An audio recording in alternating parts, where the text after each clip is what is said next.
നമുക്ക് 65ഓളം വകുപ്പുകളുണ്ട്, നമ്മുടെ മേജർ വകുപ്പുകൾ. ഈ 65 വകുപ്പിനും ഒരുപാട് ബോർഡുകൾ, കോർപ്പറേഷനുകൾ, കമ്മീഷനുകൾ, സൊസൈറ്റികൾ, ഇത്തരത്തിൽ അർദ്ധ സർക്കാർ സ്ഥാപനങ്ങളൊക്കെ ആയിട്ട് ഒരുപാട് സ്ഥാപനങ്ങളുണ്ട്. അഗ്രികൾച്ചർ ഡിപ്പാർട്ട്മെന്റിനെ എടുക്കുക. അഗ്രികൾച്ചർ ഡിപ്പാർട്ട്മെന്റിന് ഇന്നാളൊരു കണക്ക് നോക്കിയത് പറയുന്നതായിട്ട് 150ഓളം സ്ഥാപനങ്ങളുണ്ട്. നമ്മുടെ കൃഷി എത്ര വലിയ വികസിക്കുന്നു എന്ന് നമുക്ക് ആലോചിക്കാമല്ലോ. ആ വകുപ്പിലാണ് 150ഓളം കൃഷിക്കാരെ സപ്പോർട്ട് ചെയ്യാനാണ്. വിദ്യാഭ്യാസം, കൃഷി, ആരോഗ്യം, ഇത് മൂന്നിനായിട്ടാണ് നമ്മുടെ ഒരു മേജർ ചങ്ക് പണം പോകുന്നത്. ഏതാണ്ട് ഒരു 40% പണം. അല്ല, ഇവർക്കെല്ലാം ഈ ഇതിൽ ഏതെങ്കിലും സർവീസ് കറക്റ്റായിട്ട് കിട്ടുന്നുണ്ടോ നിങ്ങളൊന്നും? അല്ല, ഇതിനെല്ലാം ഈ രാഷ്ട്രീയക്കാർ ഓരോ പദവിയിൽ ഇരിപ്പുണ്ടല്ലേ? രാഷ്ട്രീയക്കാരിപ്പുണ്ട്.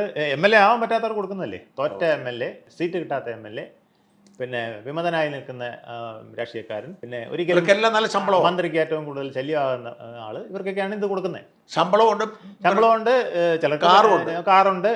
അങ്ങനെയല്ലേ ഈ കാറുകളുടെ എണ്ണം കൂടുന്നത്. ഇതിൻ്റെ പുറമെ ഇതിനകത്ത് അനധികൃത നിയമനങ്ങൾ ഇങ്ങനെ